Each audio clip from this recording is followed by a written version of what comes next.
تحفظ ناموس رسالت کو دو مفہوم میں سمجھیے، جس کی پہلی شرط ہے اجابت، دوسری استقامت۔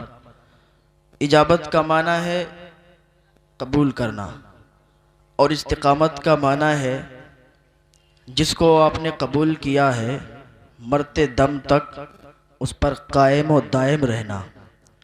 تو اجابت اور استقامت، میرے امام فرماتے ہیں جان ہے عشق مصطفیٰ، روز فزوں کرے خدا، جس کو ہو درد کا مزہ ناز دبا اٹھائے کیوں، جس کو ہو درد کا مزہ ناز دبا اٹھائے کیوں۔ خاک ہو کر عشق میں آرام سے سونا ملا۔ جب انسان عشق مصطفیٰ میں اپنی زندگی کو خاک کر دیتا ہے تو پھر اس کو کامیابی ملا کرتی ہے۔ اعلیٰ حضرت فرماتے ہیں خاک ہو کر عشق میں آرام سے سونا ملا، جان کی یکسیر ہے الفت رسول اللہ کی، جان کی یکسیر ہے الفت رسول اللہ کی۔ تو کیا سمجھے؟ تحفظ ناموس رسالت کی پہلی شرط اجابت، دوسری استقامت۔ جیسا کہ قرآن پاک کے 24ویں پارے کو آپ کھولیں اور اس کو پڑھیں، اللہ فرماتا ہے کہ جن لوگوں نے یہ کہا کہ اللہ ہمارا رب ہے اور اس پر قائم بھی رہے، کلمہ پڑھا قائم رہے، تو کلمہ پڑھنا یہ اجابت ہے، اور قائم رہے۔ قائم کس طرح؟ جس طرح میرے امام نے کہا لغد میں عشق رخ شہ کا داغ لے کے چلے، اندھیری رات سونی تھی چراغ لے کے چلے۔ یہ استقامت ہے۔ اعلیٰ حضرت فرماتے ہیں انہیں جانا انہیں مانا، نہ رکھا غیر سے کام۔ تو انہیں جاننا انہیں ماننا یہ اجابت ہے، نہ رکھا غیر سے کام یہ استقامت ہے۔ ہم نے کہا امام نتیجہ کیا نکلا؟ میرے امام کہتے ہیں نتیجہ یہ نکلا کہ للہ الحمد میں دنیا سے مسلمان گیا، للہ الحمد میں دنیا سے مسلمان گیا۔ بہت اچھا پروگرام ہوا، بہت دیر سے پروگرام ہو رہا ہے، آپ حضرات سماعت کر رہے ہیں۔ اب کچھ دیر اگر سماعت کرنا ہے تو تھوڑی دیر کے لیے گفتگو بیٹھ کر سماعت کر لیں، آدھا پون گھنٹہ انشاءاللہ گفتگو ہوگی۔ ذرا سارے مل کے درود شریف پڑھیں، اللہم صلی علی سیدنا مولانا محمد مبارک وسلم، صلو علیہ الصلاۃ والسلام علیک یا رسول اللہ صلی اللہ تعالی علیہ وسلم۔ آج کل ہر کوئی چاہتا ہے، ہر کوئی یہ چاہتا ہے کہ ہمارے دلوں سے مصطفیٰ کی محبت کو نکال دیا جائے، ہمارے دلوں سے حضور کی محبت کو لوگ نکالنے کی کوشش کر رہے ہیں۔ لیکن دنیا ایک ہو جائے، پوری دنیا مل کے اگر چاند کی طرف منہ کر کے تھوکے تو چاند کی کرنیں میلی نہیں ہو جائیں گی، چاند کو کچھ نہیں ہو جائے گا، بلکہ تھوک الٹا ان پر گرے گا اور ان کے منہ میلے ہو جائیں گے۔ شکلیں بگڑ گئیں جنہوں نے مصطفیٰ کی شان میں گستاخیاں کی، لیکن مصطفیٰ کا چرچا کل بھی ہو رہا تھا، مصطفیٰ کا چرچا آج بھی ہو رہا ہے۔ کائنات میں میں نے ایسا شخص دیکھا ہی نہیں ہے، کائنات میں نے اتنا چرچا ہوتے کسی کا دیکھا نہیں جتنا حضور کا کائنات میں چرچا ہو رہا ہے۔ اور ایک بات آپ کو بتاؤں، اور زیادہ ایکو کم کر دیجئے، بالکل سادہ کر دیجئے، تو جتنا حضور کا چرچا ہو رہا ہے گلی گلی ہر جگہ حضور کا چرچا ہو رہا ہے، اتنا کسی کا چرچا نہیں ہو رہا ہے۔ ہر شے ہر چیز عزت دار قدر والی شے وہ نیچے چلی جا رہی ہے۔ جیسے کہ پہلے زمانے میں اگر کسی کی بیٹی ہوتی تھی تو انسان اسے اپنی بیٹی سمجھتا تھا، کسی کی بہن ہوتی تھی انسان اسے اپنی بہن سمجھتا تھا۔ تو آج عزتیں پامال کی جا رہی ہیں، آج لوگوں پر ایک دوسرے کو بھروسہ نہیں رہا، تو ہر عزت دار شے ہر اچھی چیز نیچے جا رہی ہے، مگر مصطفیٰ کا ذکر اونچا جا رہا ہے۔ تو وجہ کیا ہے کہ ہر شے نیچے جا رہی ہے پر مصطفیٰ کا ذکر اونچا جا رہا ہے۔ تو پتہ یہ چلا کہ جو ہر اچھی چیز ہر اچھی شے ہے وہ ہماری ذمہ داری میں ہے، لیکن ہم نے اس کی ذمہ داری کو نبھایا نہیں، ہم نے اس کو نبھایا نہیں، اس لیے عزتیں پامال ہو گئیں، عزتیں زوال پذیر ہو گئیں، ہر اچھی چیز زوال پذیر ہو گئی، لیکن مصطفیٰ کا چرچا اس لیے اونچا ہے کہ مصطفیٰ کا ذکر کا جو جھنڈا اونچا کرنا ہے یہ رب کے ذمہ کرم میں تھا، تو رب نے اس ذمہ داری کو نبھایا ہے، تو اس لیے مصطفیٰ کا چرچا کل بھی ہو رہا تھا، مصطفیٰ کا چرچا قیامت تک ہوتا رہے گا۔ یہ بات ہے، تو ذرا دیر کے لیے افراتفری کا ماحول مت بنائیے، بیٹھ جائیے، ذرا سارے مل کے درود شریف پڑھیں، اللہم صلی علی سیدنا مولانا محمد وبارک وسلم، صلو علیہ الصلاۃ والسلام علیکہ یا رسول اللہ صلی اللہ تعالیٰ علیہ وسلم۔ کیونکہ جب افراتفری کا ماحول ہوتا ہے تو پھر تقریر کرتے ہوئے دل نہیں لگتا، تقریر کا ماحول نہیں بن پاتا ہے۔ ایک مرتبہ اور درود پاک پڑھیں۔ بہت لوگوں نے آئے، نعت شریف پڑھی، منقبت پڑھی، تو میں تقریر کو شروع کرنے سے پہلے 2-3 اشعار نعت پاک کے حاضر کرتا ہوں، ملاحظہ کریں، اور ایک بار سارے لوگ کہتے ہیں سبحان اللہ۔ اب تھوڑا سا ایکو بڑھائیں اس میں۔ عشق کی آگ ذرا دل میں جلاؤ تو سہی، عشق کی آگ ذرا دل میں جلاؤ تو سہی، عشق کی آگ ذرا دل میں جلاؤ تو سہی، اپنی سوئی ہوئی تقدیر جگاؤ تو سہی، اپنی سوئی ہوئی تقدیر جگاؤ تو سہی۔ اب شعر حاضر کرتا ہوں، ملاحظہ فرمائیں کہ سر جھکائیں گے جہاں والے تیری چوکھٹے پر، سر جھکائیں گے جہاں والے تیری چوکھٹ پر، ان کی دہلیز پہ سر اپنا جھکاؤ تو سہی، ان کی دہلیز پہ سر اپنا جھکاؤ تو سہی، پھر مجھے موت ہی آ جائے تو پرواہ نہیں، پھر مجھے موت ہی آ جائے تو پرواہ نہیں، پھر مجھے موت ہی آ جائے تو پرواہ نہیں،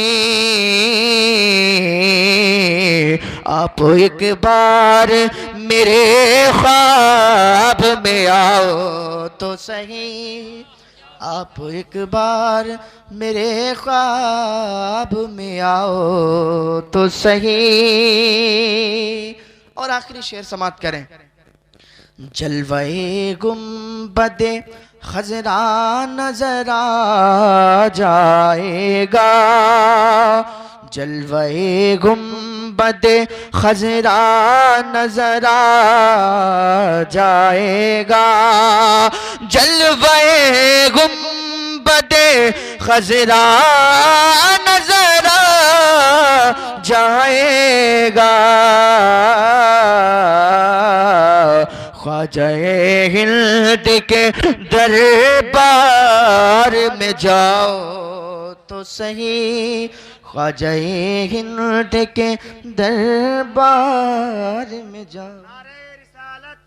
علماء اہل سنت مسلک اعلیٰ حضرت خواجہ کا ہندوستان منصور پور کا سنی مسلمان علامہ تحسین جیلانی صاحب قبلہ، نعرہ تکبیر، نعرہ رسالت، سبحان اللہ سبحان اللہ۔ تو درود پاک پڑھیں، اللہم صلی علی سیدنا مولانا محمد وبارک وسلم، صلو علیہ الصلاۃ والسلام علیکہ یا رسول اللہ صلی اللہ تعالیٰ علیہ وسلم۔ تو بات کہاں چل رہی تھی ہماری کہ آج جس کو جو چاہتا ہے حضور کی شان میں گستاخیاں کر دیتا ہے، جو چاہتا ہے حضور کی شان میں بھونکنے لگتا ہے، گستاخی کرنے لگتا ہے۔ جب صلیبی جنگوں میں مسلمانوں کی جیت ہوئی تو لوگوں نے مشورہ کیا کہ آخر ان کے پاس ایسی کون سی طاقت ہے کہ یہ ہارتے ہیں. پہلی بات تو یہ شکست کھاتے نہیں ہیں، اور جب شکست ہو بھی جاتی ہے تو ان کے پاس ایسی کون سی طاقت ہے کہ جب پھر اکٹھا ہوتے ہیں تو پھر یہ آباد ہو جاتے ہیں، یہ لٹ کے بھی آباد ہو جاتے ہیں. تو یہ مشورہ ہوا. تو بیٹھ کے جب لوگوں نے سوچا تو ان کے لوگوں نے کہا ان کے پاس جو طاقت ہے وہ کھانے پینے کی طاقت نہیں ہے، بلکہ ان کے پاس محبت رسول کی طاقت ہے جو انہیں لٹنے نہیں دیتی. ان کے پاس محبت رسول کی طاقت ہے کہ جو انہیں برباد ہونے نہیں دیتی، انہیں اجڑنے نہیں دیتی. بلکہ بغداد جب تباہ کیا گیا تھا تو کیا کوئی سوچ سکتا تھا کہ بغداد میں پھر اسلام کا بول بالا ہوگا؟ جب بغداد کو تباہ کیا گیا تھا، اور ہر وہ قوم تباہ کر دی جاتی ہے کہ جب ان کے سینوں میں مصطفیٰ کی محبت نہیں رہتی ہے، جن کے دل میں مصطفیٰ کی محبت نکل جاتی ہے، پھر وہ قوم برباد ہونے لگتی ہے. بغداد میں کیا ہوا کہ منگولوں کو قبضہ ہوا. بغداد میں منگولوں نے قبضہ کیا. اس ٹائم دور تھا، ہلاکو بادشاہ تھا. جام رحمت اللہ علیہ بغداد کی سرزمین پر تھے اور تمام تر مسلمان تھے. تو بغداد کی سرزمین پر جب ہلاکو بادشاہ نے اپنی فوج کو بھیجا کہ جاؤ بغداد کا معائنہ کرو، تو جب وہ معائنہ کرنے کے لیے آئے تو بغداد میں معلوم چلا لوگوں کو، تو جام رحمت اللہ علیہ کے پاس آئے اور آنے کے بعد کہنے لگے حضور اب تو کیا ہوگا؟ وہ ہلاکو بادشاہ نے لوگوں کو بھیجا ہے، اپنے سپاہیوں کو بھیجا ہے، وہ ہمیں جان سے مار دیں گے، ہمارے بچوں کو بھی قتل کر دیں گے، ہم کو جان سے مار دیں گے، ہم کو بچا لیجئے. تو حضرت جام رحمت اللہ علیہ نے اپنے کانسا ان کے پاس ہوتا تھا، انہوں نے اپنے کٹورے کے پلٹ دیا، اپنے کانسے کو زمین میں پلٹ دیا.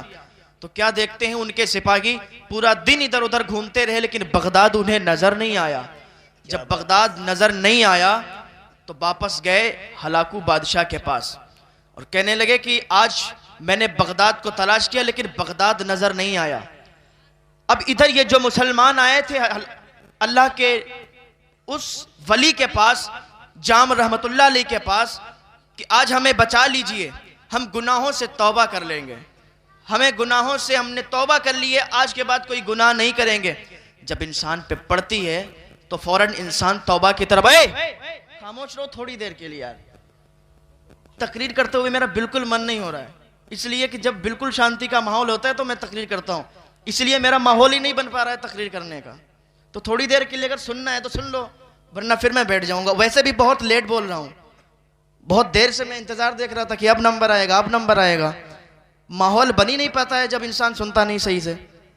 پڑھیں درود پاک، اللہم صلی علی سیدنا مولانا محمد مبارک وسلم، صلو علیہ الصلوۃ والسلام علیکہ یا رسول اللہ صلی اللہ تعالی علیہ وسلم. تو کیا ہوا؟ جام رحمت اللہ علیہ نے کٹورا پلٹا، ان لوگوں نے توبہ کی کہ آج کے بعد کوئی گناہ نہیں کریں گے. جب انسان پر پڑتی ہے تو وہ گناہ سے توبہ کر لیتا ہے، لیکن جب بلا پڑتی ہے جیسے ہی ختم ہوتی ہے ویسے ہی وہ کہنے لگتا ہے، اپنے وہ گناہوں میں لگ جاتا ہے، وہ زنا خوری میں ملبس ہو جاتا ہے، وہ سود خوری میں لگ جاتا ہے. جیسے ہی جام رحمت اللہ علیہ نے کٹورا پلٹا تو چھپ گیا بغداد، پھر بغداد نظر نہیں آیا. تو جب واپس چلے گئے سپاہی تو پھر یہ اپنی اسی عیاشی میں لگ گئے، گناہوں پر لگ گئے. ابھی ترکی میں جب زلزلہ آیا تھا تو سارے لوگ، میں نے خود سنا تھا لوگوں کو، مسجد کے باہر آ کے امام صاحب سے کہتے ہیں امام صاحب نماز اذان پڑھ دیجئے، زلزلہ آنے والا ہے، زلزلہ آیا ہے. اس سے پہلے لوگ جب پڑھتی ہے تب توبہ کے لیے نکلتے ہیں، جب اوپر سے چلی جاتی ہے، جب ختم ہو جاتی ہے تو پھر اسی عیاشی میں لگ جاتے ہیں، پھر گناہ کرنے لگتے ہیں. زنا کرنے والے زنا میں لگ جاتے ہیں، چوری کرنے والے چوری میں لگ جاتے ہیں، عیاشی کرنے والے عیاشی میں لگ جاتے ہیں، وہ سب اپنے اپنے کاموں میں لگ جاتے ہیں. جب جام رحمت اللہ علیہ نے کٹورا پلٹا تھا تو سپاہی آ کے دیکھ رہے تھے، سپاہیوں نے معائنہ کیا پر بغداد نظر نہیں آیا. ہلاکو بادشاہ کے پاس گئے، کہنے لگے بادشاہ سلامت، بغداد نظر نہیں آیا. کہا تم کیا بات کرتے ہو، بغداد تو سامنے نظر آیا، دکھ رہا ہے یہاں سے بغداد، تم کہتے ہو کہ بغداد نظر نہیں آیا. آخر کیوں نظر نہیں آیا تھا؟ کیونکہ اللہ کے ولی کی دعا تھی، اللہ کے ولی کی یہ طاقت تھی کہ اس نے کٹورے کو پلٹا تھا تو پورا بغداد کٹورے کے اندر سما گیا تھا. تو پھر یہ اپنی عیاشیوں میں جب لگے تو اس نے ادھر پھر دوسرے سپاہیوں کو بھیجا کہ جاؤ، یہ لوگ کہتے بغداد نظر نہیں آیا، جاؤ تم دیکھو بغداد نظر کیوں نہیں آیا کہ یہ سچ کہتے ہیں؟ تو پھر لوگ معائنہ کرنے کے لیے آئے، پھر ان کے سپاہی آئے، اور آنے کے بعد پھر بغداد کے اندر داخل ہونا چاہ رہے تھے کہ پھر یہی مسلمان آ کے اس اللہ کے ولی کے پاس، جام رحمت اللہ علیہ کے پاس آ کے کہنے لگے حضور وہ آج پھر ہمیں قتل کرنے کے لیے آئیں گے، آج پھر آئیں گے، اسلام تباہ ہو جائے گا، اسلام مٹ جائے گا۔ لوگ یہ سمجھتے ہیں کہ اسلام مٹ جائے گا، اسلام تباہ ہو جائے گا۔ ظالم یہ نہیں سمجھتے تھے کربلا میں 3 دن حسین کو بھوکا رکھا، لوگ سمجھتے تھے کہ حسین بھوکا رہے گا تو اسلام مٹ جائے گا، اسلام ختم ہو جائے گا، لیکن انہیں معلوم نہیں تھا کسی کی اولاد میں ایک ایسا بچہ پیدا ہوگا جسے دنیا صابر کلیری کے نام سے جانے گی۔ جب 12 سال صابر بھوکا رہ کے لوگوں کو لنگر کھلا کے مر نہیں سکتا تو کربلا میں حسین 3 دن بھوکا رہ کے کیسے مر سکتا؟ نعرہ تکبیر، نعرہ رسالت، علماء اہل سنت، مسلک اعلی حضرت، مذہب اسلام، عظمت اسلام، سبحان اللہ بھائی سبحان۔ ایک اور کم کر دیجئے۔ تو آئے جام رحمت اللہ علیہ کے پاس، کہنے لگے وہ پھر آ رہے ہیں، ہم لوگوں کو قتل کر دیں گے۔ جام رحمت اللہ علیہ نے کیا کیا؟ پھر اپنا کاسا پلٹا، پھر اپنا کٹورا پلٹا، کہا آخر تم ایسا کیوں کر رہے ہو؟ تو انہوں نے کہا حضرت ہم پھر توبہ کرتے ہیں اپنے گناہوں سے کہ آج کے بعد ہم کوئی گناہ نہیں کریں گے، آج آپ کے ہاتھ پر تائب ہو جا رہے ہیں، کوئی بھی گناہ نہیں کریں گے، اپنے سارے گناہوں سے توبہ کرتے ہیں۔ جام رحمت اللہ علیہ کی ہاتھوں پہ سارے لوگوں نے توبہ کر لی۔ جب سب نے توبہ کر لی تو انہوں نے اپنے کٹورے کو پلٹ دیا۔ جب کٹورا پلٹا تو بغداد کٹورے کے اندر سما گیا۔ جب بغداد کٹورے کے اندر سمایا تو پھر بغداد چھپ گیا۔ ان لوگوں نے معائنہ کیا، چلے گئے ہلاکو بادشاہ کے پاس۔ جانے کے بعد کہنے لگے بادشاہ سلامت، آج ہم پھر گئے تھے، ہم نے بغداد کو اتنا تلاش کیا لیکن بغداد ہمیں نظر نہیں آیا۔ کہا تم کیا کہتے ہو؟ جو 2 پہلے معائنہ کرنے کے لیے گئے تھے ہلاکو نے ان کو بھی قتل کر دیا، جو اس بار گئے تھے ان کو بھی قتل کر دیا۔ کہا اب معائنہ کرنے کے لیے نہیں بھیجیں گے، جنگ ہونے کے لیے جائے گی۔ لوگوں کو تلاش کیا، اپنے سپاہیوں کو بٹھایا کہ سب لوگ چلو اب ایک ایک مسلمان کے سر کو تن سے جدا کر دیں گے، ان کو کاٹ کے رکھ دیں گے، ان کو مار دیں گے۔ جب ہلاکو بادشاہ نے اتنا کہا تھا تو ان لوگوں کو پھر پتا چلا، ان لوگوں کو پتا چلا کہ آج پھر آئیں گے وہ لوگ، آج ان کا ارادہ الگ ہے۔ آج ان کا ارادہ ہے کہ وہ ہم کو مار دیں گے، آج ان کا ارادہ ہے کہ ہم کو قتل کر دیں گے۔ تو پھر جام رحمت اللہ علیہ کے پاس آئے، کہا جام رحمت اللہ علیہ سے کہا حضور آج پھر وہ لوگ آ رہے ہیں، ہم کو قتل کر دیں گے، ہم کو مار دیں گے، ہمارے بچے تباہ ہو جائیں گے، ہمارے بچے مر جائیں گے، آج ہم کو بچا لیجئے۔ جام رحمت اللہ نے اپنے کٹورے کو اٹھایا تھا، ابھی کٹورا اٹھا تھا کہ غیب سے آواز آئی کہ جام اب کٹورا مت اٹھانا، کیونکہ ایک قوم جب تک اس کو معاف کیا جاتا ہے، جب تک وہ تائب ہوتی رہتی ہے، توبہ کرتی رہتی ہے، لیکن اب ان کا گھڑا بھر چکا ہے، ان کا پاپ کا گھڑا بھر چکا ہے کہ ہر بار تیرے پاس آئیں گے اور یہ کہیں گے کہ وہ مارنے کے لیے آتے ہیں، مجھے بچا لو، تو تم کتنی بار انہیں بچاؤ گے؟ تو جب جام رحمت اللہ علیہ نے کٹورا پلٹنا چاہا تھا تو آواز آئی تھی کہ اب کٹورا مت پلٹنا، اس لیے کہ اب انہیں ہم نہیں بچائیں گے۔ غیب سے آواز آئی تھی، جام رحمت اللہ علیہ نے اپنے کٹورے کو نہیں پلٹا۔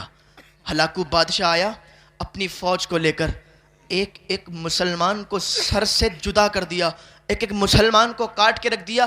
بغداد کے اندر کوئی ایسا نہیں تھا کہ اسلام کا نام لینے والا ہو، بغداد کے اندر کوئی اسلام کا نام لینے والا نہیں تھا، کوئی بھی یہ نہیں تھا کہ اسلام کا نام لیتا ہو۔ تو جب سب مر گئے، سب کے سر کٹ گئے، سب کو مار دیا گیا، تو پھر ہلاکو بادشاہ نے کھوپڑیوں کا مینار بنایا، مسلمانوں کی کھوپڑیوں کا مینار بنا کے پھر دارو شراب کا ماحول گرم ہوا۔ اللہ اکبر، دارو شراب پی گئی ہلاکو بادشاہ نے مسلمانوں کو قتل کر کے، اور پھر وہاں پر کوئی نام لیوا نہیں تھا۔ کیا کوئی سوچتا تھا کہ پھر وہاں پر اسلام کا نام لینے والا کوئی آئے گا؟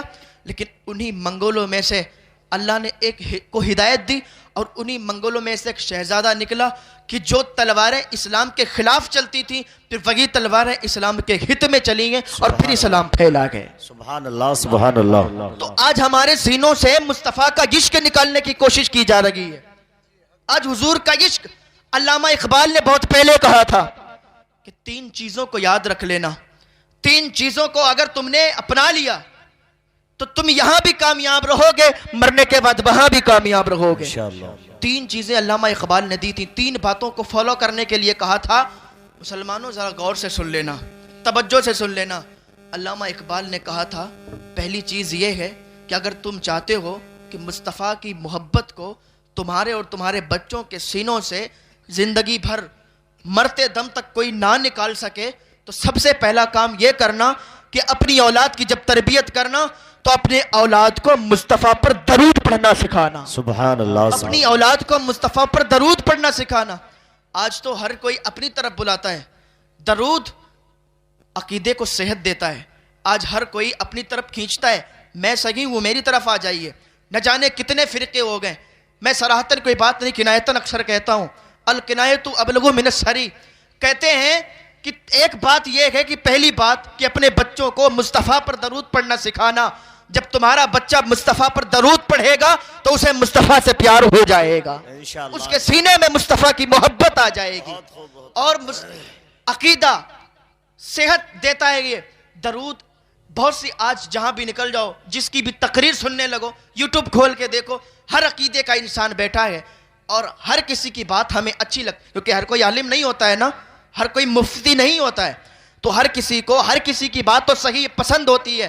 حضرت امام زین العابدین سے کسی نے پوچھا تھا، حضور کہ یہ بتائیے کہ ہم یہ پہچان کیسے کریں گے کہ سنی صحیح العقیدہ کون ہے؟ تو امام زین العابدین نے فرمایا تھا کہ جو اہل سنت ہوں گے وہی اہل حق ہوں گے۔ تو پوچھنے والا بھی بڑا سیانہ تھا، پوچھنے والا بھی بڑا چلاک تھا۔ اس نے کہا حضور اس دور میں فرقوں کا دور ہوگا اور ہر آدمی ایک ہی ٹائٹل کا ہوگا، ہر آدمی ایک ہی ٹائٹل کا ہوگا، اپنی طرف بلائے گا تو لوگ سمجھے کہ یہی صحیح ہے، لوگ سمجھیں گے کہ یہی صحیح ہے، یہی اللہ کا ولی ہے، چلو اس کی طرف چلیں۔ تو حضور اس دور میں کیا کریں گے؟ صحیح سنی صحیح العقیدہ کی پہچان کیسے ہوگی؟ تو امام زین العابدین کا جواب سنیے۔ امام فرماتے ہیں کہ جب صحیح سنی کی پہچان کرنا ہے تو سمجھ لینا کہ صحیح سنی صحیح العقیدہ وہی ہے جو مصطفیٰ پر درود پڑھنے والا ہوگا، سبحان اللہ۔ جو مصطفیٰ پر درود پڑھتا ہوگا، جو کثرت سے مصطفیٰ پر درود و سلام پڑھتا ہوگا وہی سنی ہوگا۔ اور درود و سلام پڑھنے سے رزق بھی عطا ہوتا ہے اور مصطفیٰ کی زیارت بھی عطا ہوتی ہے۔ ایسے ہی میں ایک بات درود کی آ گئی، تو اس کے بعد 2 باتیں جو اقبال نے بتائی تھی وہ بھی سنیے گا، دل باغ باغ ہو جائے گا، کیونکہ یہ دور ایسا ہے کہ آج مصطفیٰ کے عشق کو ہمارے سینوں سے نکالنے کی کوشش کی جاتی ہے۔ درود شریف کی برکت کیا ہے؟ ایک آدمی تھا، اس نے درود شریف کو اتنا فالو کیا کہ ہر وقت درود شریف پڑھتا تھا۔ بہت غریب تھا، اسے کوئی اپنے جگہ کام کرنے کے لیے نہیں لے جاتا تھا، وہ جاتا تھا مزدوروں کے اڈے پہ جہاں مزدور لے جایا کرتے تھے، لیکن کوئی اسے نہیں لے جاتا تھا، اس لیے کہ تھوڑا کمزور تھا، کام کرنے میں وہ تھوڑا کمزوری دکھاتا تھا، کمزور تھا۔ 3 دن ہو گئے وہ بھوکا تھا، اس کے گھر والے بھی بھوکے تھے۔ پہلے کا زمانہ اتنا ایسا نہیں ہوتا نا کہ ہر کوئی مالدار ہو، ہر کوئی مالدار نہیں ہوتا تھا، تو وہ بھوکا تھا، پھاکے ہو رہے تھے۔ تو گھر پہ آیا، بیوی نے کہا کچھ کھانے کے لیے لائے ہو؟ اس نے کہا 3 دن سے کوئی لے کے نہیں جاتا اپنے یہاں، میں کہاں سے کھانا لاؤں گا؟ تو کہا بچے بھوکے ہیں پھر کیا کریں؟ کہا کچھ نہیں، مصطفیٰ پر درود پڑھنا شروع کر دو، مصطفیٰ پر درود پڑھنا شروع کر دو، خود میرے لیے راستہ ہوگے، خود رزق اترے گا۔ اللہ نے چاہا، کیونکہ بھروسہ پکا کرنا چاہیے، جس کو بھروسہ ہوتا ہے اس کو عطا بھی ہوتا ہے۔ تو سارے کے سارے بیٹھ کے درود شریف پڑھ۔ آج کا کوئی انسان ہوتا نا، آج کی اگر بیوی، ہر بیوی ایک جیسی نہیں ہوتی، آج کی اگر بیوی ہوتی کوئی ایسی تو پتہ ہے کیا کہتی؟ کہتی درود شریف پڑھنے سے کہیں کھانا آتا ہوتا ہے، درود شریف پڑھنے سے کہیں کھانا ملتا ہے؟ گھومتے رہتے ہو ایسے ہی، کما کے لاتے نہیں ہو، ہم سے کہتے ہو درود شریف پڑھیں۔ لیکن وہ سب مصطفیٰ کے دیوانے تھے، حضور کے نام پر درود شریف کی محفل سجا لی، حضور کے نام پر درود شریف پڑھنے لگے۔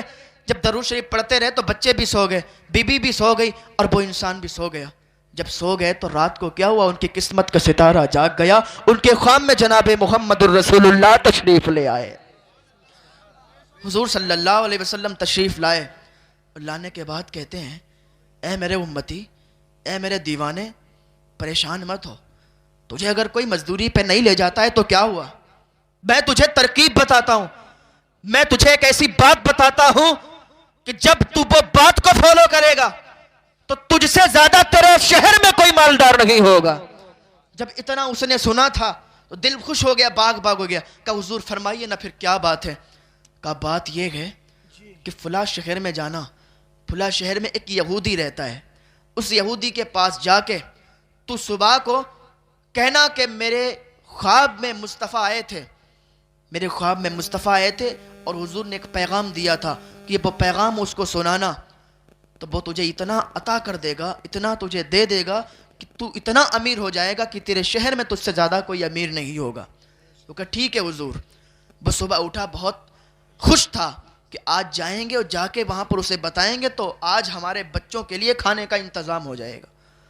تو وہ صبح جب اٹھا, تیار ہوا, نکل رہا تھا بالکل, اس کی بیوی نے کہا کہاں جا رہے ہو؟ کہا تمہیں پتہ نہیں میرے خواب میں مصطفیٰ آئے تھے, حضور آئے تھے اور یہ بات بتائی. کہا ٹھیک ہے, تو تمہاری بات کو کیسے مانے گا, تو تمہاری بات کو کیسے مانے گا کہ تمہارے خواب میں مصطفیٰ آئے تھے. کہا بات تو تیری صحیح ہے, کوئی بات نہیں. پھر مایوس ہو گیا اور پھر رات کو سویا تو پھر اس کے خواب میں جناب محمد الرسول اللہ آئے, اور جب آنے کے بعد کہتے تو گیا نہیں. کہا حضور جاتا کیسے, اگر وہ پوچھ لیتا کہ تو کیسے آیا, تو نے بات کیا ہے, تو میں کیا بتاتا. کہا میں نے تجھے بتایا نہیں تھا. کہا حضور کیا بتاؤں گا. کہا اتنا بتا دینا کہ جو تو نے دعا مانگی تھی اور دعا تیری قبول ہو گئی ہے. اس نے صرف رات کی تنہائی میں, رات کے سناٹے میں دعا کی تھی, اور وہ اس کے علاوہ کوئی نہیں جانتا ہے. جب تو اسے بتائے گا جا کے تو وہ تجھے اتنا عطا کر دے گا, اتنا عطا کر دے گا کہ تو خوش ہو جائے گا. کہ حضور ٹھیک ہے. وہ صبح ہوا, نہایا, اطمینان سے تیار ہوا اور خوشی خوشی اس کے پاس چلا گیا. جانے کے بعد دروازے پر کھڑا ہو گیا, دربان کھڑے تھے. کہا کہاں جا رہے ہو؟ کہا مجھے اس انسان سے ملنا ہے. کہا ٹھہرو. جب اس کا نمبر آیا تو کہا کہ مجھے میرے خواب میں حضور آئے تھے, میرے خواب میں حضور صلی اللہ تعالیٰ علیہ وسلم آئے تھے. آنے کے بعد مجھے انہوں نے بتایا کہ تو نے رات کے سناٹے میں دعا مانگی تھی وہ تیری دعا قبول ہو گئی ہے. جب اتنا اس یہودی نے سنا تھا تو فوراً کلمہ پڑھ کے مسلمان ہو گیا تھا. جب کلمہ پڑھ کے مسلمان ہوا تو اس نے اپنے سارے سپاہیوں کو بلایا. بلانے کے بعد کہتا ہے سنو, میں تو ایمان والا ہو گیا ہوں, میں تو محمد رسول اللہ کا دین اپنا لیا ہوں. اگر تم میرے پاس رہتے ہو تو رہو, ورنہ میں تمہیں چھٹی دیتا ہوں, میں تمہیں چھوڑتا ہوں. جانا چاہو تو چلے جاؤ اور دین رسول اپنانا چاہو تو دین رسول اپنا لو. جب اتنا کہتا ہے نا وہ چونک جاتا ہے, یار میں نے تو صرف اتنی بات کہی تھی کہ میرے خواب میں حضور آئے تھے اور حضور نے کہا تھا اس کی دعا قبول ہو گئی, تو بات کیا ہے. یہ کلمہ پڑھ کے فوراً مسلمان ہو گیا اور اپنے سپاہیوں سے بھی کہتا ہے کہ تم بھی مسلمان ہو جاؤ. ادھر اس کی بیٹی آئی, بیٹا آیا, بہو آئی, وہ بھی کلمہ پڑھ کے مسلمان ہو گئی. اس نے کہا بات سنو, مجھے یہ بتاؤ, مجھے تو حضور نے خواب میں یہ بتایا تھا لیکن میں یہ سمجھا نہیں کہ میں نے تمہیں اتنی چھوٹی سی بات بتائی اور تم کلمہ پڑھ کے مسلمان ہو گئے. سارے کے سارے, بیٹی بھی تمہاری مسلمان, بیٹا بھی تمہاری مسلمان ہو گیا. کہ بات سنو, بات یہ تھی کہ ابھی کچھ دنوں پہلے, یہودی بولتا ہے کہ کچھ دنوں پہلے میں نے اپنی بیٹی کی شادی کی تھی, میرے بیٹے کی بھی شادی تھی. تو میں نے ایسا کوئی شہر میں ایسا کوئی گھر نہیں تھا جہاں میں نے دعوت نامہ نہیں بھیجا تھا, جہاں میں نے لوگوں کو کھانے پہ بلایا نہیں تھا. لیکن ایک گھر تھا جہاں میں نے دعوت نہیں پہنچائی تھی. جب رات کا سناٹا ہوا, شادی نپٹ گئی, سب لوگ کھا کے چلے گئے, تو رات کے سناٹے میں میرے کانوں میں رونے کی آواز آئی. ایک خاتون تھی, اس کی 4 بیٹیاں تھیں, وہ سید زادیاں تھیں, اور رات کے سناٹے میں غریب تھیں, رو رہی تھیں ان کی بچیاں, اور اپنی ماں سے کہہ رہی تھیں ماں ہم سید زادے ہیں تو کیا ہوا. اس نے سارے محلے والوں کو, سارے شہر والوں کو پوچھا کہ ہم اتنے برے ہیں کہ اس نے ہمیں نہیں پوچھا. ماں اس نے ہمیں کیوں نہیں پوچھا.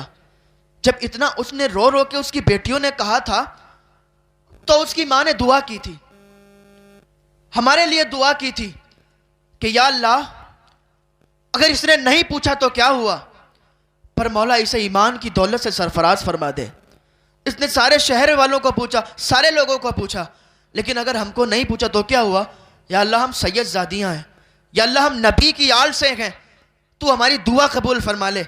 جب رات کی تنہائی میں وہ ہمارے لیے رو رو کے دعا کر رہی تھی اور وہ شکوہ اللہ سے کر رہی تھی کہ اس نے سب کو پوچھا ہمیں نہیں پوچھا, تو ہم رات کے سناٹے میں اٹھے, رات کی تنہائی میں اٹھے, ہم نے کچھ کھانا لیا, کچھ کپڑے لیے, اور ان سید زادیوں کے دروازے پہ جا کے میں نے دستک دی. دروازہ کھٹکھٹایا, اندر سے آواز آئی کون.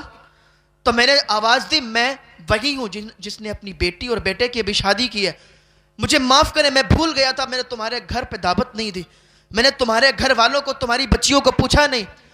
تو انہوں نے کہا تھا ہمیں تمہارے کپڑوں کی ضرورت نہیں ہے، ہمیں تمہارے پیسوں کی ضرورت نہیں ہے، ہم اللہ کی بارگاہ میں رات کی تنہائی میں تمہارے لیے دعا کرتے ہیں، اللہ دعا قبول فرما لے کہ تم ایمان کی دولت سے سرفراز ہو جاؤ۔ جب انہوں نے یہ دعا کی تھی رات کی تنہائی میں، رات کے سناٹے میں، تو پھر میں بھی آیا تھا اور میں نے بھی ایک دعا کی تھی کہ اللہ اگر تیرا محمد سچا ہے، اگر تیرا دین سچا ہے تو ٹھیک ہے، مجھے کلمے کی توفیق عطا فرما دے۔ آج یہ انہی سید زادیوں کی دعا ہے، اور رات میں تنہائی میں جو میں نے دعا کی تھی وہ دعا قبول ہوئی ہے۔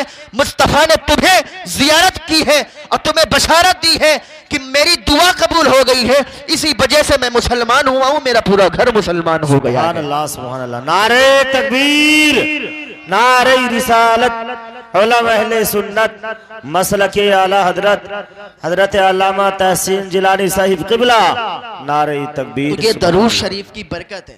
درود شریف کا اہتمام اگر کوئی کرنے لگے، دنیا کی ہر دعا اگر آپ کرو گے تو آپ کو اندازہ نہیں ہے کہ وہ قبول ہوگی یا نہیں ہوگی، لیکن درود شریف ایک ایسی دعا ہے کہ جب کی جاتی ہے تو فوراً اللہ کی بارگاہ میں قبول ہو جاتی ہے، فوراً یہ دعا قبول ہو جاتی ہے۔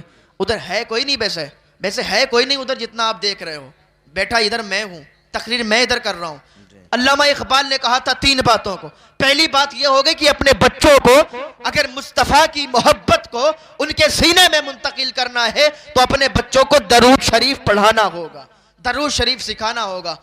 تو دوسری بات علامہ اقبال نے بتائی تھی، دوسری بات یہ ہے کہ اگر تم اپنے بچوں کے سینوں میں مصطفیٰ کی محبت کو منتقل کرنا چاہتے ہو تو دوسری بات کو فالو کرو۔ دوسری بات یہ ہے کہ اپنے بچوں کو سیرت مصطفیٰ پڑھاؤ، اپنے بچوں کو سیرت مصطفیٰ سکھاؤ، اس لیے کہ تاریخ لکھنے والے تاریخ بیان کرتے ہیں لیکن سیرت بیان کرنے والے سیرت میں ایک ایک لفظ ایک ایک جز بیان کرتے ہیں۔ اگر مصطفیٰ کی محبت کو لوگوں کے سینے میں منتقل کرنا ہے تو پھر سیرت مصطفیٰ اپنے بچوں کو سکھا دو۔ بلاغت سے پہلے جب بچہ بالغ ہو جائے نا، اس سے پہلے مصطفیٰ کی سیرت کو بچوں کو سکھا دو، بچوں کو پڑھا دو۔ ایک مرتبہ حضور بیٹھے تھے تو پانی پی رہے تھے، اماں عائشہ پانی پی رہی تھی، ادھر دیکھ لو یار تھوڑی دیر بولوں گا۔ اماں عائشہ پانی پی رہی تھی تو حضور نے فرمایا کہ عائشہ مجھے بھی پیاس لگی ہے، تھوڑا پانی مجھے بھی دے دو۔ تو اتنا کہا تھا تو عائشہ رضی اللہ تعالیٰ عنہ نے پانی بچا دیا تو حضور پانی پینے لگے۔ اب یہ دیکھیں سیرت دیکھیں حضور کی، اور حضور کا پیار دیکھیں اپنی بیوی کے لیے۔ پانی پینے لگے تو پوچھنے لگے عائشہ ذرا یہ بتاؤ کہ تم نے ہونٹ کہاں پہ لگائے تھے؟ جہاں پر تم نے ہونٹ لگائے تھے میں وہیں سے ہونٹ لگا کے پانی پینا چاہتا ہوں۔ اب بتاؤ اگر ہماری زندگیوں میں، اگر لوگوں کی زندگیوں میں اپنی بیویوں کے ساتھ ایسا ویوہار ہوگا، ایسا رویہ ہوگا تو گھر جنت کا ٹکڑا بنے گا یا نہیں بنے گا؟ اب یہ بتائیے، آج کل لوگ کہتے ہیں کہ جب شادی ہو جاتی ہے تو انسان پریشان ہو جاتا ہے۔ وہ کچھ بیویاں ہوتی ہیں جو اپنے شوہر کو یہ چاہتی ہیں کہ وہ غلام بن کے رہے، لیکن کچھ بیویاں یہ ہوتی ہیں کہ وہ چاہتی ہیں کہ میرا شوہر بادشاہ بن کے رہے اور میں بادشاہ کی بیوی بن کے رہوں۔ کیا بات۔ آج میں بریلی شریف میں ایک ریسٹورنٹ پر بیٹھا تھا تو میں کھانا کھانے گیا تھا تو ایک آدمی فون پر بات کر رہا تھا، اپنی بیوی سے بات کر رہا تھا، پتہ نہیں بیوی ہوگی یا کون ہوگی، تو بڑا تیزی کے ساتھ کہہ رہا تھا، اللہ کی قسم کھا کے کہتا ہوں جھوٹ نہیں بولتا ہوں، میں نے خود اپنے کانوں سے سنا۔ وہ کہہ رہا تھا کہ تو نے میری زندگی تباہ کر کے رکھ دی ہے، کھانا کھانے بیٹھا ہوں کچھ دیر تک لے چین کرنے دے، کچھ دیر کے لیے مجھے چین سے یہاں کھانا کھانا، اپنی بیوی کے لیے کہہ رہا تھا، شاید بیوی سے ہی کہتا ہوگا۔ تو وہ بیویاں ہوتی ہیں جن کو یہ سمجھ نہیں ہوتی، لیکن بیوی اگر نیک مل جائے تو گھر جنت بنا دیتی ہے۔ تو علامہ اقبال نے بتایا تھا کہ اپنے بچوں کو سیرت مصطفیٰ سکھاؤ، سیرت مصطفیٰ پڑھاؤ۔ اگر سیرت مصطفیٰ اپنے بچوں کو پڑھاؤ گے تو تمہارے بچے کے سینے میں مصطفیٰ کی محبت آ جائے گی، اور دنیا کی کوئی طاقت پھر ان کے سینے سے مصطفیٰ کی محبت نکال نہیں سکتی ہے انشاءاللہ۔ ایک غیر مسلم نے جب اسلام قبول کیا تو اس سے پوچھا گیا کہ تم نے اسلام کیوں قبول کیا؟ کہا میں نے حضور کی سیرت پڑھی اور میں نے ایک واقعہ سنا، وہ حضور کے زمانے میں ہی تھا۔ کہا میں نے واقعہ یہ دیکھا کہ جب حضور تشریف فرما تھے تو ایک آدمی آیا، اس نے کہا یا رسول اللہ میرے بچے کے لیے دعا کریں، میرا بچہ گم ہو گیا ہے۔ جب حضور ابھی ہاتھ اٹھانے ہی والے تھے، حضور ہاتھ اٹھانا چاہ رہے تھے کہ دروازے پر ایک انسان آیا کہ لگا حضور ابھی میں نے اس کے بچے کو فلاں باغ میں دیکھا ہے، وہ باغ میں کھیل رہا ہے. تو ظاہر سی بات ہے جو اپنے بچے سے کئی دن سے بچھڑا ہوا ہو، جب اسے پتا چل جائے کہ اس کا بچہ وہاں پہ تو دوڑ لگا دے گا. جب اس نے اتنا سنا کہ میرا بچہ فلاں باغ میں ہے تو اس نے دوڑ لگانا شروع کی. تو حضور نے بلایا، کہا اس کو بلاؤ. صحابہ نے اسے بلایا، آ کے حضور کی بارگاہ میں بیٹھا. یا رسول اللہ آپ نے بلایا؟ کہاں بلایا؟ کہا بہت جلدی ہے. کہا یا رسول اللہ بہت دن سے بچھڑا ہوا ہوں، میری بیوی ادھر پریشان ہوتی، ادھر میں پریشان ہوں، کئی دنوں سے کھانا نہیں کھایا، میرا بچہ گم ہے، اتنی محبت ہے مجھے اپنے بچے سے ملنا ہے جا کے. حضور نے فرمایا میں نے تجھے روکا نہیں ہے اور نہ ہی میں نے تجھے روکنے کے لیے بلایا. کہا حضور پھر کیوں بلایا؟ کہا بلایا اس لیے کہ جب تو جائے گا نا باغ میں اور اپنے بچے سے ملے گا تو کتنے دن سے بچھڑا ہوا ہے، تجھے پیار آئے گا، تو اپنے بیٹے سے بیٹا کہہ کے بلائے گا. اور پیار میں جب بیٹا نکلے گا تو وہاں پر اور بھی بچے کھیلتے ہوں گے. جب وہ سنیں گے کہ اس کا ابا اس کو بیٹا کہہ کے پکار رہا ہے، انہیں اپنے باپ کی یاد آ جائے گی. ان میں بہت سے یتیم ہوں گے جنہیں اپنے باپ کی یاد آ جائے گی کہ کاش آج میرا بھی ابا ہوتا تو آج مجھے بھی بیٹا کہہ کے بلاتا. تو کہتا ہے کہ میں نے بس اسی واقعے سے اسلام کو قبول کر لیا. میں نے کہا جس کے دل میں یتیموں کے لیے اتنا پیار ہے اس کے دل میں پھر لوگوں کے لیے کتنا پیار ہوگا. میں نے اس واقعے سے اسلام قبول کر لیا. تو سیرت مصطفیٰ کو بچوں کو سکھانا ہے. علامہ اقبال نے دوسری بات بتائی تھی، تیسری بات بھی علامہ اقبال نے بتائی تھی. اگر کوئی یہ تینوں باتوں کا فالو کر لے نا، دنیا میں اسے کوئی نیچا نہیں کر سکتا، اس کے دل سے حضور کی محبت نکال نہیں سکتا. تحفظ ناموس رسالت کانفرنس یہ جو منعقد کی گئی ہے، اسی کے ضمن میں یہ تقریر ہو رہی ہے. تو علامہ اقبال نے تیسری بات بتائی تھی. تیسری بات یہ ہے کہ اپنے بچوں کو مصطفیٰ کا حسن و جمال بتاؤ. اپنے بچوں کو جب مصطفیٰ کا حسن و جمال بتاؤ گے کہ مصطفیٰ کا چہرہ کیسا تھا، مصطفیٰ کی آنکھیں کیسی تھیں، مصطفیٰ کی زلفیں کیسی تھیں، تو انہیں مصطفیٰ سے پیار ہو جائے گا. اور جب انہیں مصطفیٰ سے پیار ہوگا تو کوئی طاقت انہیں پھر مصطفیٰ سے الگ نہیں کر سکتی ہے، ان کے سینوں سے مصطفیٰ کی محبت نکال نہیں سکتی ہے. یہ علامہ اقبال نے بتایا تھا ان تین چیزوں کو. تو اس کے عنوان سے ایک بات آپ کو بتاؤں کہ حضور صلی اللہ علیہ وسلم کے وصال کے 100 سال کے بعد ایک صحابی ہیں ابو طفیل، جو حضور کے وصال کے 100 سال کے بعد یہ زندہ رہے. اور ایک دن جب حج کا موسم تھا تو یہ اسی جگہ گئے اور حج کے موسم میں اونچے ٹیلے پر کھڑے ہو گئے اور لوگوں کو متوجہ کر کے کہنے لگے لوگوں میں تمہیں یہ نہ بتاؤں کہ آج کائنات میں کوئی ایسا شخص نہیں ہے جس نے مصطفیٰ کا چہرہ دیکھا ہو میرے علاوہ، ایسا کوئی شخص نہیں ہے. ارے مجھ جیسا نکما انسان آج جہاں بھی جاتا ہے حضور کا بیان، حضور کی سیرت، حضور کا نام محمد کی یہ برکت ہوتی ہے کہ اس نکمے کو کہاں سے کہاں لا کے کھڑا کر دیا. اور محبت اتنی ہوتی ہے کہ لوگ ہاتھ چومنے لگتے ہیں. تو مجھ نکمے کی جب اتنی عزت ہوتی ہے تو جس نے مصطفیٰ کا چہرہ دیکھا ہوگا پھر اتنی اس کی کتنی عزت ہوتی ہوگی. جب اس نے کھڑے ہو کے کہا تھا اس صحابی رسول نے کہ کائنات میں میرے بعد ایسا کوئی شخص نہیں ہے آج کے دور میں جس نے مصطفیٰ کا چہرہ دیکھا ہو. جب اتنا کہا تھا تو لوگ سمٹ کے آنے لگے، جمع ہو گئے، بھیڑ لگ گئی اور کہنے لگے. لوگوں نے یہ نہیں پوچھا حج کا موسم ہے تو یہ بتائیے کہ حضور نے حج کیسے کیا تھا، حضور نے طواف کیسے کیا تھا، حضور نے کیا کیا تھا کیا نہیں. تو جب لوگ آئے تو کہنے لگے تم نے مصطفیٰ کا چہرہ دیکھا تو مجھے یہ بتاؤ کہ پھر مصطفیٰ کا چہرہ کیسا تھا، مصطفیٰ کا چہرہ کیسا تھا. کہ سنو مصطفیٰ کا چہرہ کیسا تھا. مصطفیٰ کا چہرہ بڑا چمکدار تھا، مصطفیٰ کا چہرہ بڑا سفید تھا. لوگ دیکھتے تھے تو ان کا دیوانے ہو جایا کرتے تھے. اور حسان بن ثابت کہتے ہیں جب میں مصطفیٰ کو دیکھتا تھا، جب مصطفیٰ کے حسن و جمال کو دیکھتا تھا تو اپنے ہاتھوں کو اپنی آنکھوں پر ایسے رکھ لیا کرتا تھا، اپنے انگلیوں کو بیچ سے دیکھا کرتا تھا کہ کہیں مصطفیٰ کا حسن، مصطفیٰ کے حسن و جمال کی وجہ سے میری آنکھوں کی بینائی نہ چلی جائے. مصطفیٰ کا حسن تو ایسا تھا. ابو طفیل بیان کرتے ہیں کہ ان کا سینہ اور پیٹ برابر تھا. انہوں نے اپنے انداز میں بیان کیا. اور میں آپ کو بتاؤں اس مصطفیٰ کا چہرہ اور مصطفیٰ کا حسن کیسا تھا. معبد کے گھر سے جب حضور گزرے تھے، صدیق اکبر رضی اللہ تعالیٰ عنہ بھی ساتھ تھے. تو بھوک لگی تو معبد کے گھر حضور صلی اللہ علیہ وسلم کے ساتھ صدیق اکبر تھے. صدیق اکبر نے کہا کہ تمہارے گھر کچھ ہے کھانے پینے کے لیے؟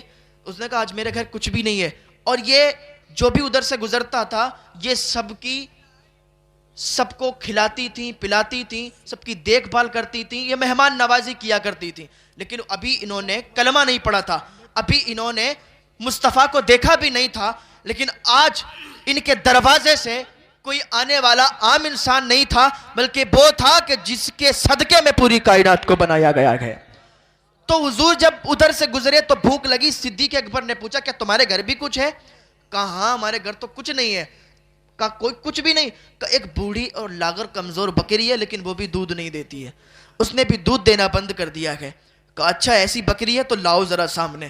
جب وہ بکری لائی گئی تو حضور کی بارگاہ میں صدیق اکبر نے عرض کیا کہ حضور یہ ایک بوڑھی اور لاغر کمزور بکری ہے، اس کے علاوہ ان کے ہاں کچھ بھی نہیں ہے۔ تو حضور نے ہاتھ اٹھائے، جب ہاتھ اٹھائے تو اس کے اندر اس کے تھنوں میں اتنا دودھ آ گیا تھا کہ اس کے تھن پھٹنے لگے تھے، اتنا دودھ اس کے تھنوں میں اتر آیا تھا۔ حضور نے فرمایا پیالہ لے کے آؤ۔ جب ام معبد پیالہ لے کے آئی، پیالہ لانے کے بعد دودھ دہا گیا تو پیالہ بھر گیا۔ کہ دوسرا برتن لاؤ، دوسرا برتن بھی بھر گیا، یہاں تک کہ ام معبد کے گھر جتنے برتن تھے وہ دودھ سے بھر گئے تھے، اور جتنے لوگ تھے وہ دودھ سے سیراب ہو گئے، پھر بھی دودھ ختم نہیں ہوا تھا۔ تو ام معبد کے گھر کے برتن دودھ سے بھر گئے، حضور نے بھی دودھ پیا، صحابی نے بھی دودھ پیا، سب نے دودھ پیا، اور وہ چلنے لگے۔ جب چلنے لگے تو تھوڑی دیر کے بعد ام معبد کا شوہر آیا۔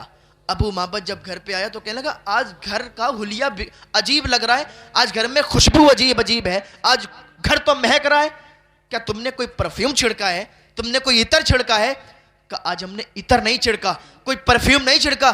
ارے غلطی تو میری یہ رہی کہ میرے گھر پہ ایک ایسا شخص آیا تھا کہ جس کا جلوہ بھی نورانی تھا، جس کا چہرہ بھی نورانی تھا، لیکن میری غلطی یہ رہی کہ میں نے اس کا نام نہیں پوچھ پایا کہ اس کا نام کیا تھا۔ گویا کہ اس نے اپنی زبان میں کہا، نام نہیں معلوم تھا۔ ام معبد کو نام نہیں معلوم تھا، اس سے پہلے مصطفیٰ کو دیکھا بھی نہیں تھا، کلمہ پڑھا بھی نہیں تھا، انہوں نے اپنی زبان میں کہا تھا کہ مبارک آیا تھا، مبارک آیا تھا، جس کے آنے سے گھر مبارک ہو گیا تھا، تو مبارک گھر پہ آیا تھا۔ کہا مبارک آیا تھا؟ مبارک کیسا تھا؟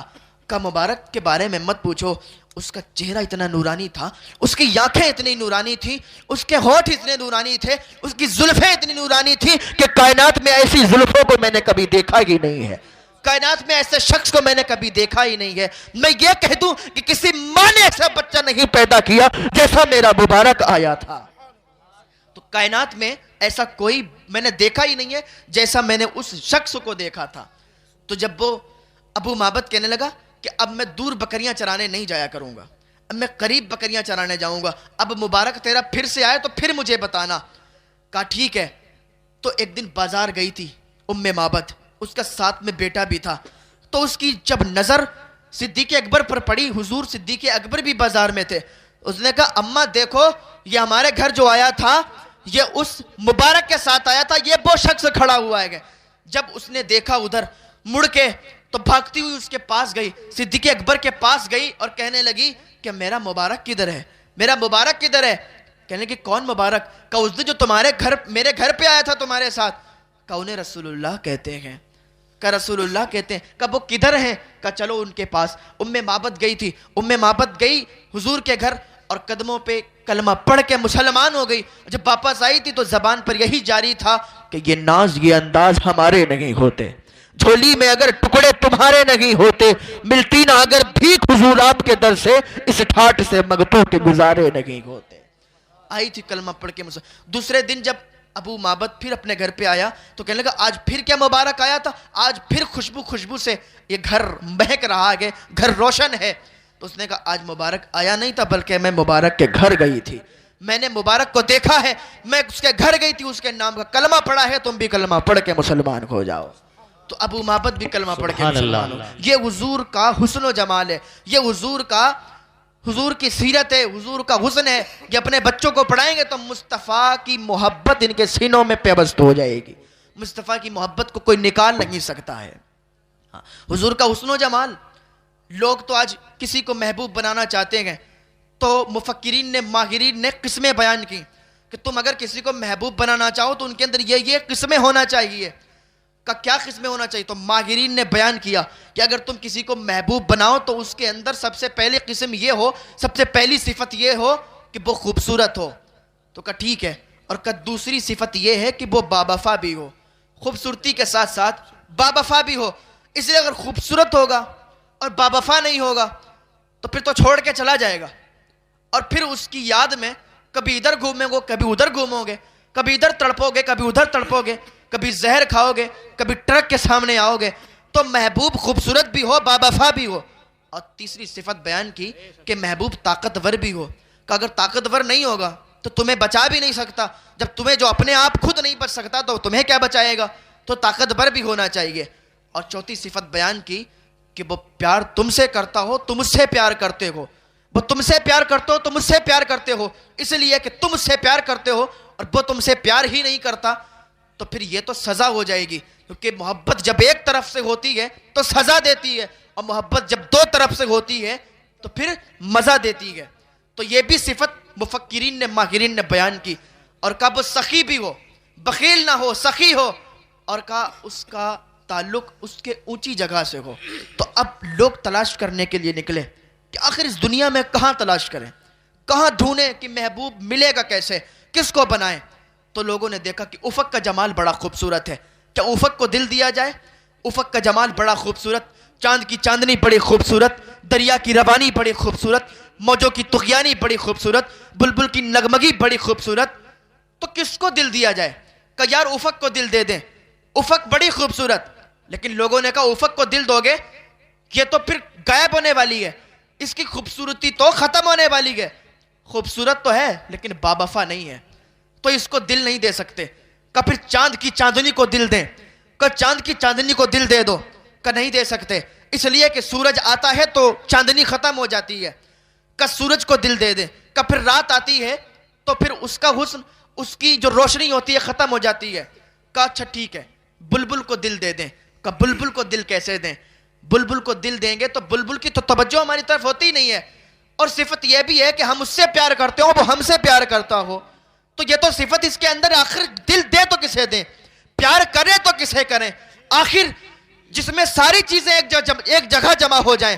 کوئی ایسا بھی حسن والا ہے، کوئی ایسا بھی محبوب ہے کہ جس کے اندر حسن بھی ہو، جس کے اندر جمال بھی ہو، جس کے اندر خوبصورتی بھی ہو، جس کے اندر وفا بھی ہو، جس کے اندر سخا بھی ہو.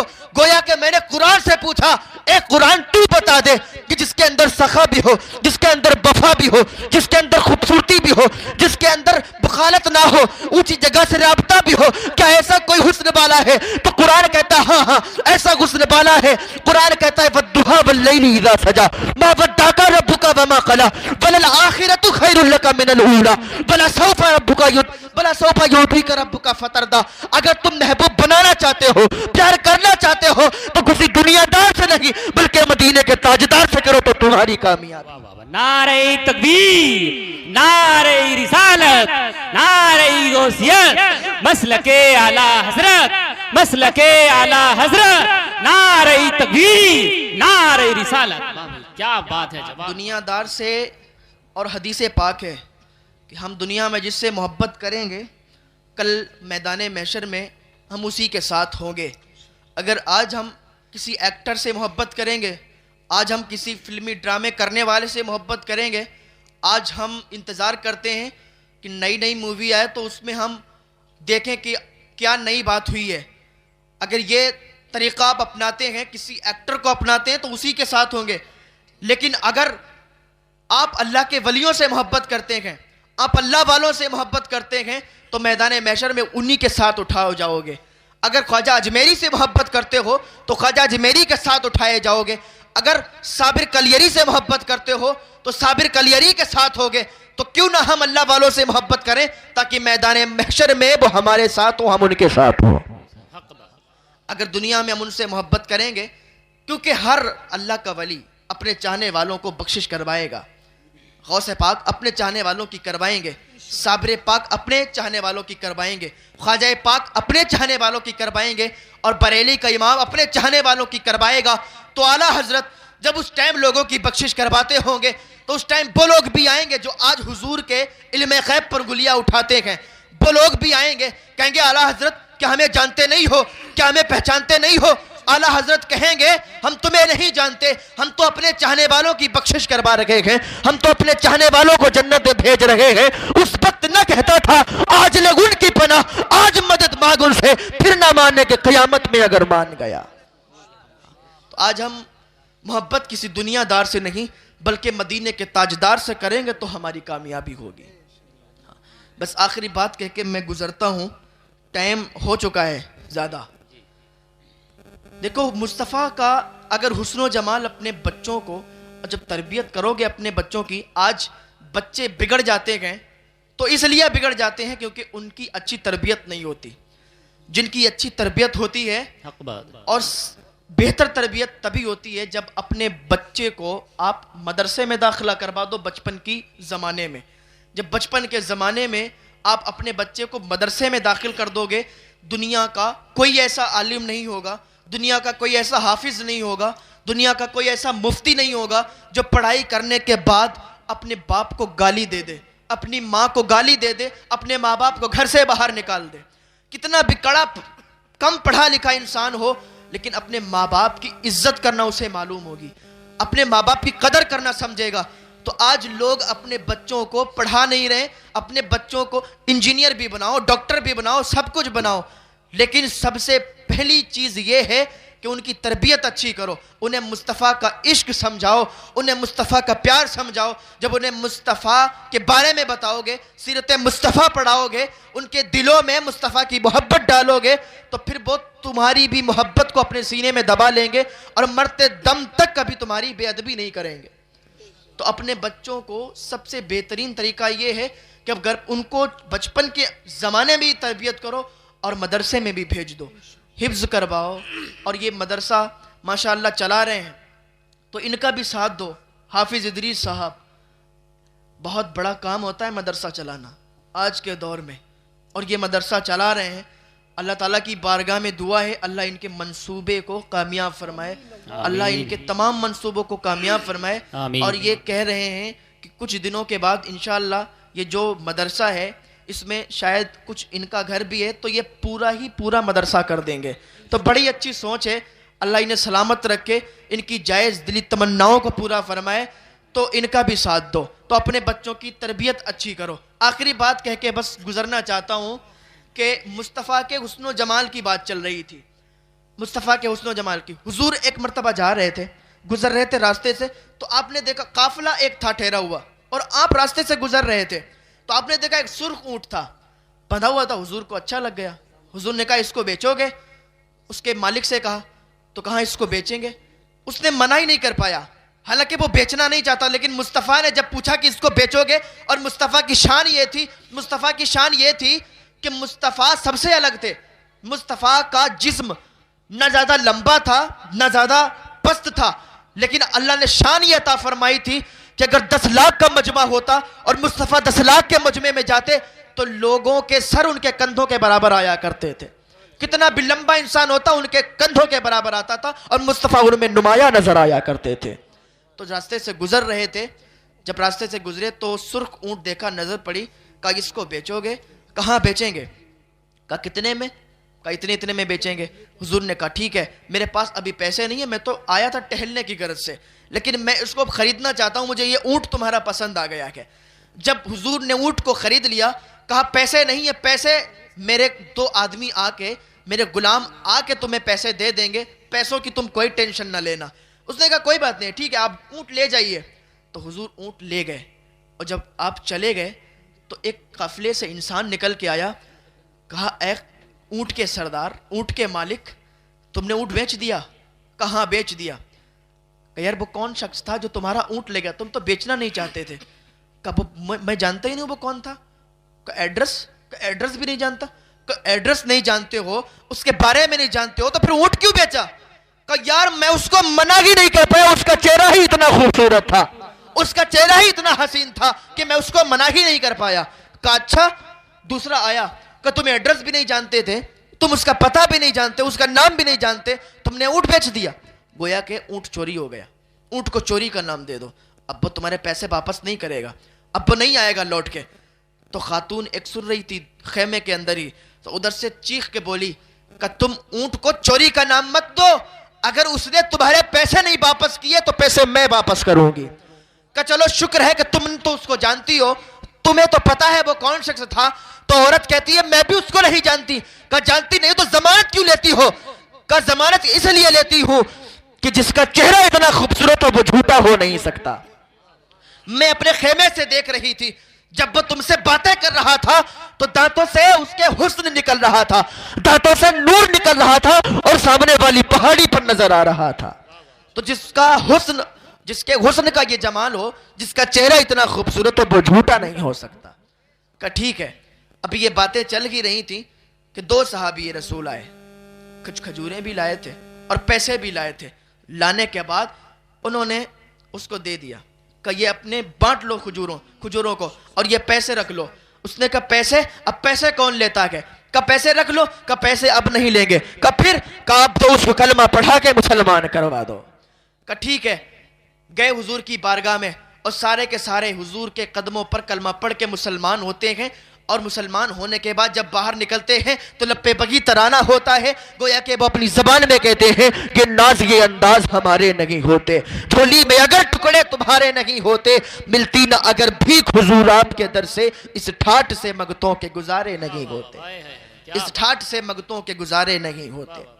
جب اسلام بہت تیزی کے ساتھ پھیل رہا تھا مکہ میں, تو ابو جہل جس کا بہت اچھا دوست تھا یمن کے اندر, تو اس نے خط لکھا تھا کہ آج مکہ میں بہت تیزی کے ساتھ اسلام پھیل رہا ہے, کوئی محمد ہے جو اسلام کو تیزی کے ساتھ پھیلا رہا ہے, لوگ اس کے پاس آتے ہیں, اس کا حسن و جمال ایسا ہے کہ اس کا حسن و جمال دیکھ کے وہ اس کے دیوانے ہو جاتے ہیں. ابو جہل جو حضور کا دشمن تھا وہ خط لکھتا ہے یمن کے ایک حبیب بن مالک کو خط لکھتا ہے جو بہت بڑا رئیس تھا وہاں کا. تو اس نے خط دیکھا, کہا اچھا ایسا شخص ہے جو نیا دین لایا ہے اور سارے لوگ اس کے دیوانے ہوتے جا رہے ہیں, چلو میں آتا ہوں ایک میٹنگ رکھتا ہوں. حبیب بن مالک آیا, اس نے ایک میٹنگ رکھی. مکے کے بڑے بڑے کافر جمع تھے, بڑے بڑے کافر آئے تھے, اس میٹنگ میں شامل تھے. تو حضور کی بارگاہ میں ایک شخص آیا, کہا چلو تمہیں ابو جہل نے بلایا ہے. وہ میٹنگ رکھی گئی ہے, یمن سے حبیب بن مالک آیا ہے, ابو جہل کا دوست ہے. تو حضور نے کہا ٹھیک ہے. حضور کی ایک شان یہ بھی تھی کہ حضور جس مجلس میں چلے جاتے تھے, آج لوگ کہتے ہیں کہ اگر ہم ہنس کے بات کریں گے, اگر ہم مسکرا کے بات کریں گے تو ہمارا روب و دبدبہ ختم ہو جائے گا. ایسا نہیں ہے. پھر حضور کے روب و دبدبہ کے بارے میں کیا کہیں گے؟ حضور تو مسکرا کے بات کرتے تھے اور ایسے مسکراتے تھے کہ نور سامنے والی پہاڑیوں پر نظر آیا کرتا تھا. جب حضور مجلس میں داخل ہوا کرتے تھے تو کوئی کسی کی ہمت نہیں ہوتی تھی کہ حضور کے سامنے بات کرے. جب حضور اس مجلس میں گئے تو سب کے سب خاموش ہو گئے, منہ لٹکا کے نیچے بیٹھ گئے. حضور نے تھوڑی دیر کے بعد فرمایا, آخر مجھے بلایا کس بات کے لیے ہے؟ مجھے کیوں بلایا گیا ہے؟ تم سارے کے سارے چپ بیٹھے ہو. جب تم سارے کے سارے چپ بیٹھے رہو گے تو بات کیسے پتہ چلے گی؟ جب اتنا حضور نے فرمایا تو حبیب بن مالک نے ایک الگ انداز میں, نرمی والے انداز میں کہا کہ میں نے یہ سنا کہ آپ نیا دین لے کے آئے ہیں, میں نے یہ سنا ہے کہ آپ لوگوں کو اپنی طرف بلا رکھے ہیں. حضور نے فرمایا بے شک یہی دین سچا ہے اور یہی مذہب سچا ہے, میں اللہ کا نبی ہوں اور دین اسلام لے کے آیا ہوں. حبیب بن مالک نے کہا اچھا, اور جو نبی آئے تھے وہ معجزے لے کے آئے تھے, کہ تم بھی کوئی معجزہ لے کے آئے ہو؟ حضور نے فرمایا کیا دیکھنا چاہتا ہے؟ کہا میں 2 معجزے دیکھنا چاہتا ہوں. کہا کیا 2 معجزے دیکھنا چاہتا ہے؟ کہا پہلا معجزہ یہ دیکھنا چاہتا ہوں کہ آپ آسمان میں کوئی معجزہ دکھائیں, اور دوسرا معجزہ یہ دیکھنا چاہتا ہوں کہ میں کیا سوچتا ہوں یہ بھی بتائیں. کہ 2 معجزے. حضور نے اس کا ہاتھ پکڑا, صفا پہاڑی پر لے گئے, اور صفا پہاڑی پر لے جانے کے بعد حضور نے فرمایا بتا کیا دیکھے گا؟ کہا یہ جو چاند چمک رہا ہے نا, چاند بہت تیزی کے ساتھ چمک رہا تھا. کہا یہ جو چاند چمک رہا ہے اس کے 2 ٹکڑے کر دو. حضور نے اپنی انگلی کا اشارہ کیا, جب انگلی کا اشارہ کیا تھا تو چاند کے 2 ٹکڑے ہو گئے تھے, ایک صفا پہاڑی کے ادھر چلا گیا تھا, دوسرا صفا پہاڑی کے ادھر چلا گیا تھا. اعلیٰ حضرت کی نظر جب اس پر پڑی تو پکار اٹھتے ہیں کہ چاند الٹے پاؤں پلٹے, کہ سورج الٹے پاؤں پلٹے, چاند اشارے سے ہو چاک, اندھے نجدی دیکھ لے قدرت رسول اللہ کی, اندھے نجدی دیکھ لے قدرت رسول اللہ کی. جب حضور نے چاند کے 2 ٹکڑے کیے تو سمجھ گیا کہ بات تو ہے اس میں کچھ, لیکن آخری بات یہ پوری ہو جائے تو پھر میں ان سے پوچھوں. کہا میرے 2 معجزے تھے، ایک معجزہ تو آپ نے پورا کر دیا، لیکن دوسرا معجزہ یہ بتائیے آپ کہ میں سوچتا کیا ہوں، میرے دل میں کیا ہے؟ حضور نے فرمایا دوسری بات تو یہ سوچتا ہے، تیرے دل میں یہ ہے کہ تیری ایک بیٹی ہے، اس کے پیر اپاہج ہے، وہ چل نہیں سکتی، اپاہج بیٹی ہے، تو یہ چاہتا ہے کہ میری بیٹی ٹھیک ہو جائے۔ جب حضور نے اتنا سنا تھا، حضور نے جب اتنا کہا تو وہ قدموں پہ گر گئے اور کلمہ پڑھ کے مسلمان ہو گیا۔ کہا جس کی باتوں میں اتنی سچائی ہے، جو دلوں کے راز جانتا ہے، آسمانوں میں بھی چاند کو 2 ٹکڑے کر دیا کرتا ہے، تو ضرور اس میں ایک بات ہے اور یہ جھوٹا نہیں ہو سکتا، اس لیے میں اس کے قدموں پہ گر کے کلمہ پڑھ کے مسلمان ہوتا ہوں۔ ابو جہل کا بہت بڑا دوست تھا، لیکن جب حضور کے یہ 2 معجزوں کو دیکھا تو کلمہ پڑھ کے مسلمان ہوا، اور پھر جب گیا گھر پہ واپس، آخری بات اس کے بعد میں اپنی بات کو ختم کرتا ہوں، گیا واپس، دروازے پر دستک دی، دروازہ کھٹکھٹایا تو بگی بیٹی آئی جو پیروں سے چل نہیں سکتی تھی، جو اپاہج تھی، اس نے دروازہ کھولا، اور جب دروازہ کھلا تو وہ کہتا ہے کہ بیٹی یہ کیا ہو گیا، تو اپاہج تھی، تو ٹھیک کیسے ہو گئی؟ اس نے کہا ابا کچھ مت کہو، بس گورا سا بدن، ایک ماہ مدن، نورانی بدن، نیچی نظریں، سب کی خبریں دکھلا کے خبر، وہ سنا کے سکھر، میرا پھونک گیا سب تن من دھن، میرا پھونک گیا سب تن من دھن۔ ابا میں نے خواب میں دیکھا تھا، ایک سفید چہرے والا، ایک نورانی جلوے والا آیا تھا، اس نے مجھ سے کہا تھا بیٹی تیرا باپ مکے میں کلمہ پڑھ کے مسلمان ہوتا ہے، تو یہاں کلمہ پڑھ کے مسلمان ہو جا تو ٹھیک ہو جائے گی۔ آپ نے مکے میں پڑھا تھا، میں نے یہاں پڑھ لیا، اس نے میرے سر پہ ہاتھ رکھا تھا، میں شفا یاب ہو گئی، میں ٹھیک ہو گئی۔ یہ حضور صلی اللہ علیہ وسلم کی شان ہے کہ جو بھی ان کو دیکھتا تھا وہ ان کا دیوانہ ہو جایا کرتا تھا، جو بھی ان کو دیکھتا تھا وہ ان کا مستانہ ہو جایا کرتا تھا۔ ان کے جانی دشمن بھی اگر حضور کو دیکھتا تھا تو جان قربان کرنے کا اس کو دل چاہتا تھا حضور کے اوپر۔ تو یہ اپنے بچوں کو اقبال کی 3 باتوں کو یاد رکھنا۔ پہلی بات، اپنے بچوں کو اگر تمہیں مصطفیٰ کی محبت کو منتقل کرنا ہے ان کے سینوں میں، تو اپنے بچوں کو درود و سلام پڑھنا سکھانا ہوگا۔ دوسری بات اقبال نے بتائی تھی کہ سیرت مصطفیٰ اپنے بچوں کو پڑھاؤ، اور تیسری بات اقبال نے بتائی تھی کہ اپنے بچوں کو مصطفیٰ کا حسن و جمال سکھاؤ، مصطفیٰ کا حسن و جمال بتاؤ۔ جب یہ 3 چیزیں اپنے بچوں کے دل میں ڈال دو گے تو دنیا کی کوئی طاقت ان کے دل سے مصطفیٰ کی محبت کو نہیں نکال سکتی۔ اللہ پاک کی بارگاہ میں دعا ہے اللہ نیک عمل کرنے کی توفیق عطا فرمائے، اللہ گناہوں سے بچنے کی توفیق عطا فرمائے۔ وما علینا الا البلاغ۔ السلام علیکم ورحمۃ اللہ تعالی وبرکاتہ۔